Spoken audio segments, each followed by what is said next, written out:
வெள்ளியும் தங்கத்துக்கு ஈக்குவலா போட்டி போட்டு டெய்லியுமே ரேட் உயர்ந்துகிட்டே இருக்குல்ல, அதற்கு என்ன வெள்ளி வந்து தங்கத்தை வந்து ஆபரணமா பார்க்குறோம், இன்வெஸ்ட்மெண்ட்டாக பார்க்குறோம். இன்னைக்கு இருக்க சுச்சுவேஷன்ல வெள்ளி வந்து solar panel, vehicle, mobile, laptop எல்லாத்துக்குமே தயாரிக்கணும்னா தங்கம் வெள்ளி தேவைப்படுது. அப்படி வெள்ளி தேவைப்படும்போது அதோட டிமாண்ட் வருது. அதனால வெள்ளி இந்த அளவுக்கு நம்ம இந்தியாவில் கல்யாணம் பண்ணும்போது நான் 50 சவரன் போட்டேன், 25 சவரன் போட்டேன்னு சொல்லும்பொழுது தங்கத்தோட விலை அதிகரிக்கிற பட்சத்துல நான் என் பொண்ணுக்கு ஒரு 25 கிராம் வெள்ளி போட்டேன், ஒரு கிலோ வெள்ளி கொடுத்தேன்.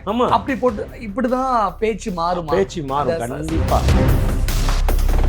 3 கிலோ வெள்ளி கொடுத்தேன், 2 கிலோ வெள்ளி கொடுத்தேன் அப்படின்ற அளவுக்கு ஆயிடும். ஏன்னா வெள்ளி எப்படி சொல்லணும், நம்ம இந்தியாவை பொறுத்த வரைக்கும் தங்கத்துக்கு இருக்கக்கூடிய மவுஸ் வெள்ளிக்கு இல்ல அப்படி ஒரு பார்வை இருக்கு. டாலருக்கு மாற்றா தான் தங்கத்தோட விலையை பார்க்கணுமா, அல்லது தங்கத்துக்கு மாற்றா ஏதாவது வருமா? இல்ல, டாலருக்கு பதில் தான் இப்ப தங்கம் வந்தாச்சு வேர்ல்டு லெவல்ல. அப்ப தங்கத்துக்கு மாற்றா நம்ம எதை பார்க்கணும், என்ன ஆபரணம்? ஆனா அடுத்த வருஷம் இது 25 பவுன் 1 கோடி ரூபாய் கிட்ட தொட்டால் ஆச்சரியப்படுறதுக்கு இல்ல, நான் கோடியில செலவு பண்ணி பொண்ணு கல்யாணம் பண்ணேன் அப்படின்னு சொல்லிக்கலாம். குறைய 1 லட்சம் ரூபாய் கீழே குறைய வாய்ப்பே இல்லையா? அதிகபட்சம் ரேட்டானது 1,20,200 நேற்றுக்கு இருந்த விலை. அதனால இதுல குறைஞ்சதுன்னா 1 லட்சம் ரூபாய்க்கும் கீழே குறையறதுக்கு வாய்ப்பே இல்லை. அடுத்த 2 வருஷம் 3 வருஷம் 5 வருஷத்துல கண்டிப்பா அவ்வளவு தோராயமா அடுத்த 3 வருஷத்துல 5 வருஷத்துல ஒரு சவரன் தங்கத்தோட விலை எவ்வளவு இருக்கு? அதாவது இந்த வருஷமே 2 லட்சத்தை கடந்துரும்.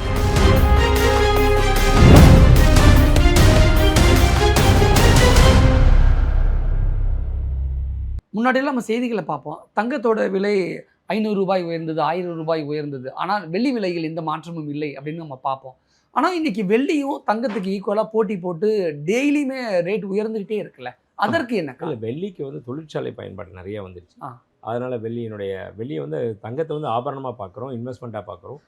இன்னைக்கு இருக்க சுச்சுவேஷனில் வெள்ளி வந்து தொழிற்சாலைகளுக்கு தேவைப்படுது. 62% தொழிற்சாலை பயன்படுத்த இப்போ தேவைப்படுது.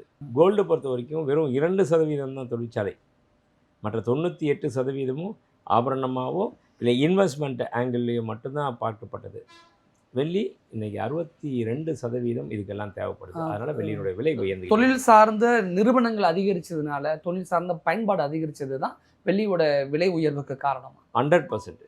ஏன்னா இன்றைக்கெல்லாம் solar panel, vehicle, mobile, laptop எல்லாத்துக்குமே தயாரிக்கணும்னா தங்கம் வெள்ளி தேவைப்படுது.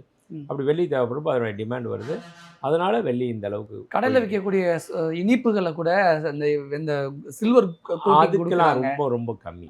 சில்வர் கோட்டிங் கொடுக்குறாங்க, அதுக்கெல்லாம் வந்து ரொம்ப ரொம்ப கம்மி. இந்த ஈட்டபிள் ஐட்டம்ஸுக்கு வந்து 0.1% தேவைப்படுறதால பெரிய விஷயம் அது கிடையாது. இது வந்து தொழிற்சாலை பயன்படுத்துறதுக்காக நான் சொன்னேன் இல்லையா, அந்த வெஹிக்கிள் இதெல்லாம் இப்போ தான் லேட்டஸ்ட் வந்தது 5 வருஷ காலமாக. அதனால அதனுடைய பயன்பாடு அதிகமாகிட்டு இருக்கு, விலையும் கூடிக்கிட்டு. வெள்ளி விலையும் குறைய வாய்ப்பே கிடையாதா? கண்டிப்பாக வாய்ப்பில்லை. இப்போ இருக்கிறதுல வெள்ளியும் நிச்சயமாக அடுத்த லெவலில் நோக்கி பிரயாணம் பண்ணணும். ஒருவேளை இதுக்கு முன்னாடி நம்ம தமிழ்நாட்டில் நம்ம இந்தியாவில் கல்யாணம் பண்ணும்பொழுது நான் 50 சவரன் போட்டேன், 25 சவரன் போட்டேன்னு சொல்லும்பொழுது இன் ஃபியூச்சரில் தங்கத்தோட விலை அதிகரிச்சிருச்சு அப்படின்னா, அதிகரிக்கிற பட்சத்தில் நான் என் பொண்ணுக்கு ஒரு 25 கிராம் வெள்ளி போட்டேன், ஒரு கிலோ வெள்ளி கொடுத்தேன். அப்படி போட்டு இப்படிதான் பேச்சு மாறும். கண்டிப்பா. இந்த சம்பிரதாயங்கள் 3 கிலோ வெள்ளி கொடுத்தேன், 2 கிலோ வெள்ளி கொடுத்தேன் அப்படின்ற அளவுக்கு ஆயிடும். ஏன்னா வெள்ளி எப்படி சொல்லனா, கிராம் 60 ரூபா 70 ரூபான்றது வந்து ரொம்ப நாளாக நின்றுட்டு இருந்துச்சு. அப்போ ஒரு 100 கிராம் வெள்ளி ஒருத்தர் வாங்குறாரு, ஒரு கிஃப்டே கொடுக்குறாருன்னா, ஒரு சின்ன பிளேட்டு, ஒரு டம்ளர் கிஃப்ட் கொடுக்குறாருன்னா அதனோட விலை வெறும் 7,000 ரூபா வந்துச்சு. இன்றைக்கி 100 கிராம் ஒரு கிஃப்ட் கொடுக்கணும் அப்படின்னு நினச்சாருன்னா 45,000 ரூபா 40,000 ரூபா வெள்ளியோட விலை.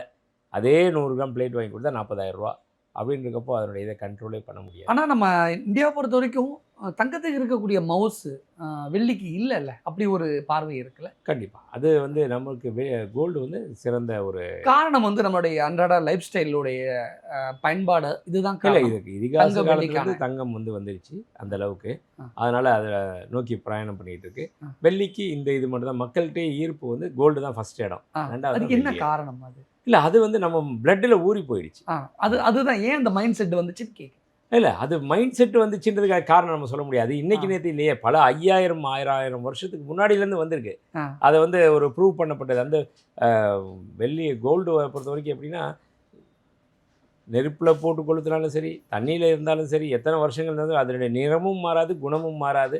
அந்த மாதிரி ஒரு எல்லாமே இருக்கிறனால அதனால தான் அது யூனிக் மெட்டல் அப்படின்னு சொல்லி அதனால இது தங்கம். வெள்ளிக்கு? வெள்ளிக்கு ஒன்றும் பெருசாக ஒன்றும் கிடையாது. ஆ, ஆ. வெள்ளி செகண்ட் கிரேடு தான் வெள்ளி. பட் அது இன்னைக்கு தொழிற்சாலை மின்கடத்தியாக சிறந்த மின்கடத்தியாக பயன்படுத்துறதுனால அப்படி போய்கிட்டு இருக்கு. ஓகே. தங்கம், வெள்ளி வாங்கக்கூடிய பொதுமக்களுக்கு ஒரு நகைக்கடை அதிபரா, அ அ நகைக்கடை வியாபாரிகள் சங்கத்தோட பொதுச் செயலாளரா நீங்க சொல்ல நினைக்கக்கூடிய விஷயம்? இல்லை, இனி வரும் காலங்களில் நம்ம நிலத்தில் கொஞ்சம் இன்வெஸ்ட் பண்ணலாம், ஷேரில் கொஞ்சம் போடலாம், மியூச்சுவல் ஃபண்டில் போடலாம் அப்படின்றதெல்லாம் ஒரு பக்கம் இருந்தாலும், இன்றைக்கி இருக்க காலகட்டத்தில் எளிதான முறையில் லாபம் ஈட்டக்கூடிய ஒரு துறை அப்படின்னா தங்கமும் வெள்ளியும். அது இன்னும் ஒரு 1 வருடங்களுக்கு இந்த அளவுக்கு ட்ராவல் பண்ணும். அதனால் உங்கள்கிட்ட இருக்கிற பணத்துக்கு தாராளமாக கோல்டுலேயோ சில்வர்லேயோ இன்வெஸ்ட் பண்ணுங்கள். ஃப்யூச்சர்லேயும் இப்போ சில்வராவது வந்துக்கிட்டே இருக்கும். ஆனால் கோல்டை பொறுத்த வரைக்கும் இன்னும் ஒரு 10 வருடத்தில் சுரங்கத்திலேருந்து வெட்டி எடுக்கப்படுறதே நிறுத்தப்படும். அப்படின்ற பட்சத்தில் ஒவ்வொருத்தருமே நீங்கள் எல்லாருமே பெரிய செல்வந்தர்களாக இருப்பீங்க. அதனால் விலை ஏறி போச்சே அப்படின்னு நினச்சி துவண்டு போகிறத விட, நம்மள்ட்ட இருக்க ஏற்கனவே வாங்கி வச்சுருந்த கோல்டை பொறுத்தவரைக்கும் விலை உயர்ந்துருச்சு அப்படின்னு நினச்சிட்டு அந்த லெவலில் நீங்கள் சந்தோஷம் அடைஞ்சிட்டு மேலும் மேலும் மேலும் அடுத்தடுத்து உங்களால் முடிஞ்ச அளவுக்கு அதில் இன்வெஸ்ட் பண்ணணும் அப்படின்றது என்னுடைய கருத்து. தங்கத்தோட விலை டெய்லியுமே ஜெட் வேகத்தில் உயர்ந்துக்கிட்டே இருக்கு. என்ன சார் காரணம்? இல்லை, இது உயர்ந்துக்கிட்டே இருக்குன்னா, கடந்த ஒரு 3 வருஷமாகவே பார்த்திங்கன்னா கொஞ்சம் கொஞ்சமாக உயர்ந்துருச்சு. அதுவும் குறிப்பாக கடந்த வருஷமும் இந்த வருஷமும் ரொம்ப ஸ்பீடாக போயிட்டுருக்கு. இதுக்கு நிறைய காரணங்கள் இருக்குது. ஏதாவது 1, 2 இருந்தால் மட்டும் நம்ம குறிப்பிட்டு சொல்லலாம். ஆனால் நிறைய காரணங்களுக்கு ஒவ்வொரு நேரத்துலையும் ஒவ்வொரு காரணத்தினால விலை ஏறுது. முக்கியமான ஒரு 5 காரணங்களில் பட்டியல் போட முடியும்? தாராளமாக போடலாம். அதில் பார்த்திங்கன்னா முதல்ல குறிப்பாக சொல்லப்போனால் போர், ரஷ்யா உக்ரைன் வார், அடுத்தது இஸ்ரேல் பாலஸ்தீன் வார், ஏன் இந்தியாவுக்கும் பாகிஸ்தானுக்கும் ஒரு நடுவில் கூட பிரச்சனை வந்துச்சு பாருங்க. இந்த மாதிரி விஷயங்கள் வர்றப்போ போர் பதற்ற சூழ்நிலை விலை ஏறதுக்கு உண்டான வாய்ப்புகள் இருக்குது. ரெண்டாவது, அமெரிக்காவுடைய பொருளாதார நெருக்கடி வந்தோடனே அதனுடைய தாக்கம் தங்கத்தின் விலை ஏற ஆரம்பிச்சிது. அதுக்கப்புறம் அமெரிக்காவுடைய டாலருடைய விலை குறைய ஆரம்பிச்சதும் மக்கள் எல்லாமே பெருமுதலீட்டாளர்கள் எல்லாமே அதுலேருந்து பணத்தை எடுத்துகிட்டு கோல்டில் இன்வெஸ்ட் பண்ண ஆரம்பித்தாங்க. அதுபோல் வட்டி விகிதத்தை ஃபெடரல் ரிசர்வ் தன்னுடைய வைப்பு நிதிக்கான வட்டி விகிதத்தை குறைச்சாங்க. 2 முறை குறைச்சிட்டாங்க. அப்படி குறைக்கிறப்ப என்னாச்சு, அதில் முதலீடு பண்ணியிருக்கவங்க எல்லாருமே அது சும்மா வேஸ்ட்டாக ஒரு 2% 3% தானே கிடைக்குது அப்படின்னு சொல்லிட்டு இதிலேருந்து எடுத்துகிட்டு கோல்டில் இன்வெஸ்ட் பண்ண ஆரம்பித்தாங்க.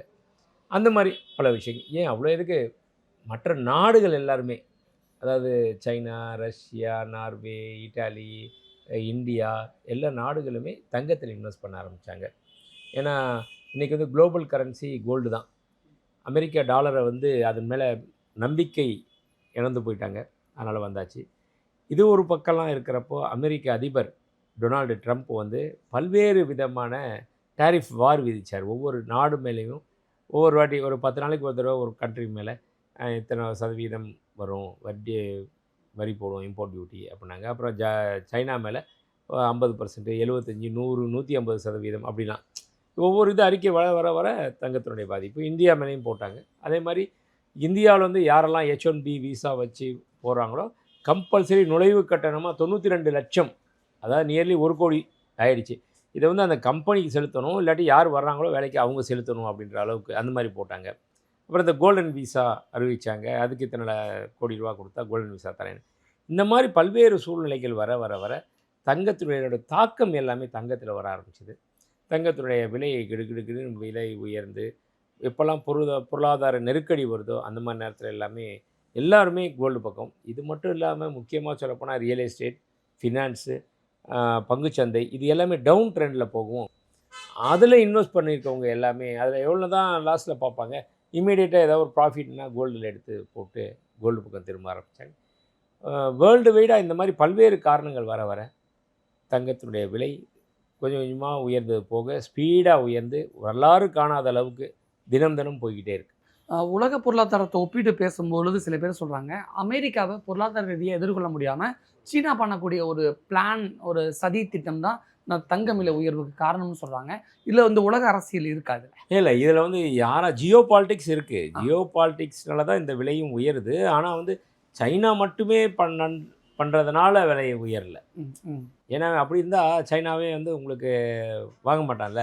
சைனாவுமே கிட்டத்தட்ட ஒரு 300 டன் உற்பத்தி நடக்குது ஒவ்வொரு வருஷமுமே வெட்டி எடுக்கிறாங்க. அது மட்டும் இல்லாமல் வெளியிலேருந்து வாங்கிட்டு இருக்காங்க. சைனா நாளுக்கு நாள் பார்த்தீங்கன்னா பெருகிட்டே இருக்குது. சைனாவில் கோல்டை வந்து அவங்க கவர்மெண்ட்டே வாங்க சொல்கிறாங்க. அந்த அளவுக்கு உயர்ந்துக்கிட்டு இருக்கு. இது முழுக்க முழுக்க வந்து அமெரிக்காவுடைய ஒரு கொள்கை ரீதியான எடுக்கக்கூடிய முடிவுகள் அதை சார்ந்து இருக்குது. அமெரிக்காவுடைய ஏகாதிபத்திய நடவடிக்கையின் காரணமாக இந்தியாவுல தங்கத்தோட விலை அதிகரிச்சுக்கிட்டே இருக்கு அப்படி சொல்லலாமா? இந்தியாவில் மட்டும் இல்லை, ஆ. உலக அளவில். ஓகே. நீங்கள் சொல்கிறது வந்து அந்த இது கரெக்டு தான், ஏகாதிபத்திய கொள்கை முடிவு. அதை வச்சு உலகம் முழுவதுமே விலை ஏறிட்டு இருக்கு. ம். அந்த மாதிரி தான் போய் இந்தியாவை பொறுத்த வரைக்கும் தங்கம் அப்படிங்கிறது ஒரு சென்டிமெண்டா இருக்கக்கூடிய ஒரு விஷயமா இருக்கு. இது எங்க பாட்டி பயன்படுத்துறது, எங்க பரம்பரை நகை அப்படின்னு சென்டிமெண்டா சொல்லக்கூடிய விஷயமா இருக்கட்டும். கல்யாணத்துக்கு, காது குத்துக்கு, எந்த ஒரு நல்ல விஷயத்துக்குமே ஒரு தங்கத்தை வந்து தான் அன்பளிப்பா கொடுத்து அன்பை வெளிப்படுத்துவாங்க. ஆனா இவ்வளோ தூரம் ராக்கெட் வேகத்துல, ஜெட் வேகத்துல தங்கம் உயர்ந்துகிட்டே இருந்துச்சுன்னா, அந்த எப்படி சொல்றது? தங்கம் வாங்குறது நின்றோம். கல்யாணத்துக்கு கூட இனிமேல் தங்கம் போட்டு கல்யாணம் பண்ண முடியாது. அப்படிங்கிற ஒரு சூழல் வந்துச்சுன்னா, இங்க இருக்கக்கூடிய அடித்தட்டு மக்கள், பாமர மக்கள், மிடில் கிளாஸ் மக்கள் பெரிய அளவுல பாதிக்கப்படுவாங்களே. அப்ப எப்படிப்பட்ட சூழல் இங்க கட்டமைக்கப்படும்? இல்லை. இப்போ வந்து இது எதுவுமே ஒரு விஷயத்தை நம்ம தெரிஞ்சுக்கணும். இண்டிவிஜுவலாக பொறுத்த வரைக்கும் தங்கத்தை வந்து ஒரு முதலீட்டு பொருளாக தான் நம்ம இப்போ பார்க்கக்கூடிய சூழ்நிலை வந்தாச்சு. ஆரம்பத்துலலாம் ஆபரணமாக பார்த்துக்கிட்டே இருந்தோம். இப்போ அதெல்லாம் தாண்டி ஆபரணமாகவும் இருக்கலாம். அதே சமயத்தில் ஒரு சிறந்த முதலீடு, பாதுகாப்பான முதலீடு, எளிய முறையில் அதை வந்து பணமாக்கக்கூடிய ஒரு முதலீடு.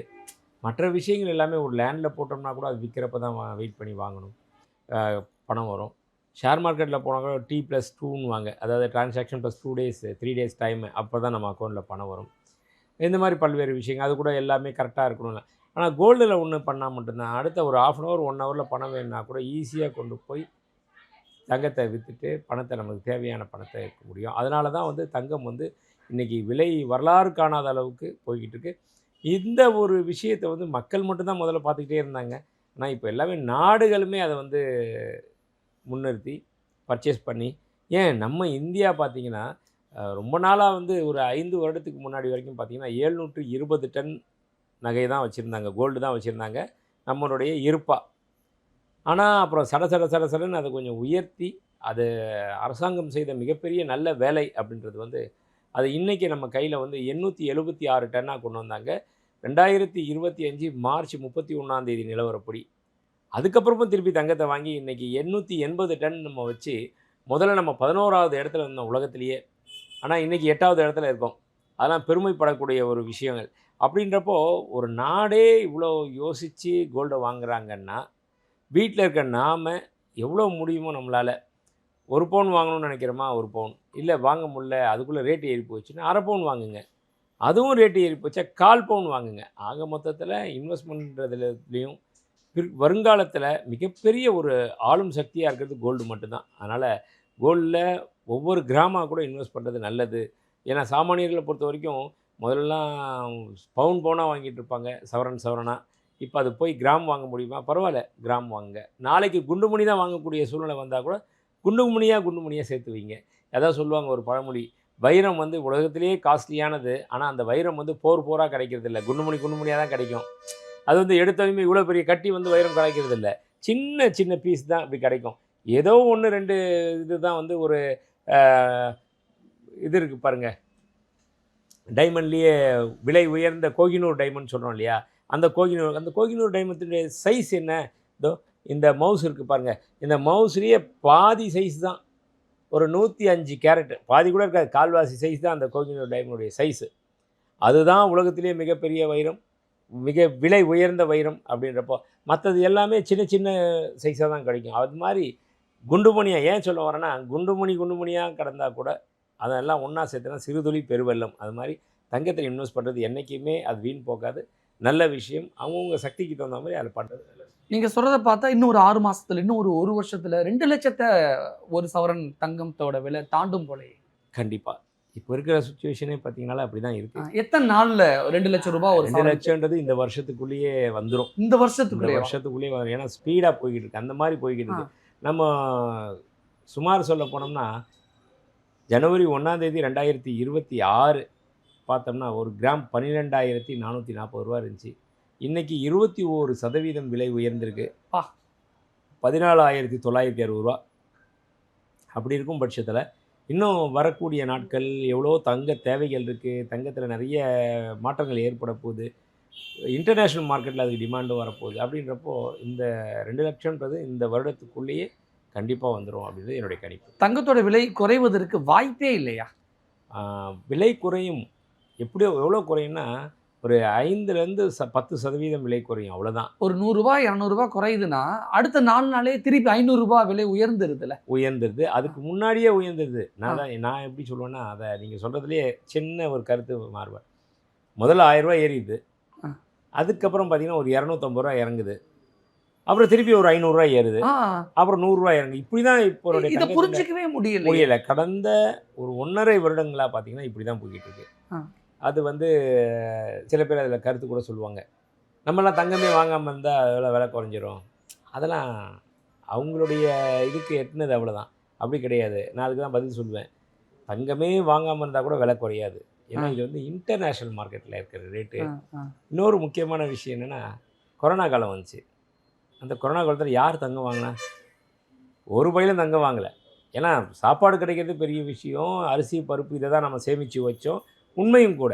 தங்கம் எவ்வளோ இருந்தாலும் அதை நான் சாப்பிட்டு உயிர் வாழ முடியுமா? முடியாது. அப்படின்ட்டு அத்தியாவசிய தேவைகள் பொருளான நம்ம மளிகை சாமான்கள், மருத்துவ பொருட்கள், அது மாதிரி தான் நம்ம வாங்கி அதுக்கு உண்டானது பண்ணோம். ஆனால் ஒரு குண்டுமணி தங்கம் கூட விற்பனை பண்ணலை. வியாபாரம் அப்படி தானே இருந்துச்சு. ஆனால் அந்த டைமில் விலை ஏறிச்சே. இன்டர்நேஷனல் மார்க்கெட் தான். உலகம் முழுக்க கொரோனா இருந்தது இத்தனைக்கும். அந்த டைமில் விலை ஏறிச்சு. அதனால் அந்த தங்கம் வாங்காமல் இருந்தாலும் விலை குறையும், இல்லை விலை நிறைய குறையும் அப்படின்றது எதிர்பார்க்க தான் ரொம்ப ரொம்ப கம்மி. குறைஞ்சா கூட 5 அல்லது 10% விலை குறையும். அப்புறம் திருப்பியும் அது லாங் ரன்னுக்கு ஏற ஆரம்பிச்சு. இப்போ டாலருக்கு மாற்றா தான் தங்கத்தோட விலையை பார்க்கணுமா, அல்லது தங்கத்துக்கு மாற்றா ஏதாவது வருமா? இல்லை, டாலருக்கு பதில் தான் இப்போ தங்கம் வந்தாச்சு வேர்ல்டு லெவலில். அப்போ தங்கத்துக்கு மாற்றா நம்ம எதை பார்க்கணும்? என்ன ஆபரணம் இருக்கு? எந்த ஆபரணமே கிடையாது. இது வரைக்கும் கண்டுபிடிக்கப்படல. இதுவரை எல்லாரோடையும் ஒரு ஒப்புத்து கொள்ளணும். இப்போ வந்து வேர்ல்டு ஃபுல்லாகவே அதுக்கு வந்து இது பண்ணிக்கணும். அதனால் அப்படி பார்த்தா வேறு எதுவுமே வரலை. அப்படி ஒரு உலோகம் கண்டுபிடிக்கப்பட்டால் தங்கத்தினுடைய விலை குறையலாம். டிமாண்ட் இல்லைன்னா குறைந்தானே ஆகும். ஆனால் இப்போதைக்கு இருக்கிறதுல பார்த்திங்கன்னா டிமாண்ட் நிறைய இருக்குது, தேவைகள் இருந்துக்கிட்டே இருக்குது. ஆனால் உற்பத்தி ரொம்ப கம்மியாக இருக்குது. நீங்கள் சொல்கிறத பார்த்தா இன்னும் இந்த வருஷம் முடிக்கிறதுக்குள்ள 40 சவரன் வச்சுருந்தாலே கோடீஸ்வரன் அப்படின்னு தான் அர்த்தம். கண்டிப்பாக. ஏன்னா ஏற்கனவே வந்து சாமானிய மக்கள்ன்றோம்ல, ஒரு புள்ளியியல் கணக்குப்படி பார்த்திங்கன்னா, இந்தியாவில் இருக்கிற மொத்த மக்கள் தொகை அப்படின்னா 147 கோடி பேர். அவ்வளோ மக்கள் தொகை இருக்குது. அவ்வளோ மக்கள் தொகை இருக்குன்னா சராசரியாக ஒரு குடும்பத்தில் 5 பேர். அந்த ஒரு குடும்பம் வச்சுருக்க தங்கம் எவ்வளோ அப்படின்னு சொல்லி பார்த்தீங்கன்னா 10 பவுன். ஒரு குடும்பத்தில் இந்தியாவில் சராசரியாக 10 பவுன். ஆனால் கல்யாணத்துக்கு சராசரி 25 பவுன் செய்வாங்க. அது செய்யறதுலாம் வேற. ஆனால் அடுத்த வருஷம் இதே 25 பவுன் 1 கோடி ரூபாய் கிட்ட தொட்டால் ஆச்சரியப்படுறதுக்கு இல்லை. நான் கோடியில் செலவு பண்ணி பொண்ணு கல்யாணம் பண்ணேன் அப்படின்னு சொல்லிக்கலாம். ஏன்னா ஏற்கனவே வந்து வெறும் ஒரு 3 சவரன் வச்சுருந்தாங்கன்னா ஒரு சவரனோட விலை 30,000 இருந்துச்சு. 3 சவரன் 90,000 மட்டும்தான். ஆனால் இன்றைக்கி அவங்க எல்லாமே லட்சாதிபதி ஆகிட்டாங்க. 3 சவரன் அப்படின்னு சொன்னாலே இன்றைக்கி 4,50,000 லட்ச ரூபா. ஒரு சாமானிய மக்கள் கூட ஒரு 4,50,000 லட்ச ரூபா பணம் வைக்கிறதுக்கு இதாகிடுச்சு. 3 பவுன் நகை வச்சுருந்தா அப்போ 10 பவுன் சராசரின்னு சொல்கிறாங்க. அப்போ 10 பவுன்னா என்ன ஆச்சு? இன்றைக்கி கணக்கில் கிட்டத்தட்ட ஒரு 15 லட்ச ரூபா மதிப்புள்ள வேல்யூ அவங்கள்ட்ட இருக்குதுன்னு தானே அர்த்தம். அது மாதிரி தான் போகும். நீங்கள் சொல்கிற மாதிரி 50 பவுன் 100 பவுன் நகை போடுறாங்களா, கோடியில் செலவு பண்ணி கல்யாணத்தை பண்ணேன்னு கூட சொல்லலாம். அந்த அளவுக்கு ஆகிப்போச்சு. இன்றைக்கி 10 பவுன் வச்சுருக்கவங்க ஒரு வருஷம் கழித்து அதை விற்றுட்டு வீடு வாங்கிடலாமா? அதுக்கு மாற்றா இருக்குமா? எப்போ வேணால் பண்ணலாம். அது வந்து இப்போ கூட பண்ணலாமே. இன்னும் ஒரு வருஷத்துல இன்னும் டபுள் ரேட் ஆகிடும். அதுதான் சொல்கிறேன். அவங்களுடைய தேவைகளை பொறுத்து இருக்கு. நம்ம எல்லா விஷயத்தையுமே எல்லாத்தையுமே நம்ம அப்படி பட்டினி கிடந்து கூட தான் ஒரு வருஷம் பட்டினி கிடந்தால் அதுவே பல லட்சங்கள் வரும். ஆனால் அதுக்காக ஒரு வருஷம் பட்டினி கிடக்க முடியுமா? அது மாதிரி நம்மளுடைய தேவைகள் எப்படி இருக்குது? நமக்கு 3 வேளை சாப்பிட வேணும்னா 3 வேளை சாப்பிட்டு தானே ஆகணும் இல்லையா? அதுக்கப்புறம் தான் மற்ற விஷயங்கள். அது மாதிரி அவங்களுக்கு இம்மீடியட் தேவைகள் இருந்தால் அவங்க 3000 ரூபாய்க்கு வாங்கியிருப்பாங்க ஒரு கிராம். இன்றைக்கி 15,000 ரூபா. பரவாயில்ல தானே, 5 மடங்கு உயர்ந்துருச்சுல்ல. அதை நினச்சி இன்றைக்கி அவசியம் தேவைன்னா அதில் போகலாம், இன்வெஸ்ட் பண்ணலாம். இல்லை எனக்கு தேவையே இல்லை அப்படின்னா செவனேன்னு சும்மா இருக்கலாம். அதுக்கப்புறம் அது பாட்டு ஏறிக்கிட்டு இருக்கோம். அதில் வந்து நம்ம ஈல்டு பண்ணிக்கலாம். பாமர மக்கள் சார்பாக, வீட்டு பெண்கள் சார்பாக அந்த கேள்வி கேட்குறேன். தங்கத்தோட விலை எப்போ 1 லட்ச ரூபாய்க்கு கீழே குறையும்? இல்லை, இப்போ வந்து ஒரு பெஞ்ச் மார்க்கே அந்த 1 லட்சம்ன்றது வந்தாச்சு. இன்றைக்கி இனிமேல் குறைய 1 லட்ச ரூபாய் கீழே குறைய வாய்ப்பே இல்லையா? இன்னைய அதிகபட்சம் ரேட்டான்றது 1,20,200 ரூபா இன்னைக்கு இன்னைக்கு ரேட் ஒரு சவரன். ஆ. நேத்திக்கு இருந்த விலை. ஆ. அதனால் இதில் குறைஞ்சதுன்னா 1 லட்ச ரூபாய்க்கும் கீழே குறையிறதுக்கு வாய்ப்பே இல்லை. அடுத்த 2 வருஷம் 3 வருஷம் 5 வருஷத்துல கண்டிப்பாக அவ்வளோ வாய்ப்பு. தோராயமா அடுத்த 3 வருஷத்துல 5 வருஷத்துல ஒரு ஒரு சவரன் தங்கத்தோட விலை எவ்வளவு இருக்கும்? அதாவது இந்த வருஷமே 2 லட்சத்தை கடந்துரும். ஆ. அதுக்கப்புறம் என்னென்ன பிரச்சனைகள் இருக்குது, இல்லை ஒருவேளை பிரச்சனைகள்லாம் இல்லாமல் சுமூகமாக எல்லாமே செட்டில் டவுன் ஆகிடுச்சு, வேறு துறையை நோக்கி போய்கிட்டு இருக்கு அப்படின்னு சொன்னால் அந்த 2 லட்சன்றது அப்படியே நிற்கும். ஓ. 2 லட்சத்துலேருந்து ஒரு 2,10 ஆகும், இல்லை 1,90 ஆகும், இப்படி தான் போய்கிட்டு இருக்கோம். இல்லை அதுலேயும் ஏகப்பட்ட பிரச்சனைகள் வந்து ஏகப்பட்ட இது தேவைகள் இருந்துச்சுன்னா அது கிடுகிடுன்னு 3, 3.5, 4 அப்படின்னு போகிறதுக்கு வாய்ப்பு. நீங்க சொல்ல பார்த்தா 5 லட்சம் தொடும் போலயே. அது அந்த ஒவ்வொரு காலகட்டத்தில் ஏற்படுற பிரச்சனைகளை பொறுத்து அது ட்ராவல் பண்ணும். நிறைய விஷயம் ஷேர் பண்ணிக்கிட்டீங்க. எனக்கு நன்றி. நன்றி சார்.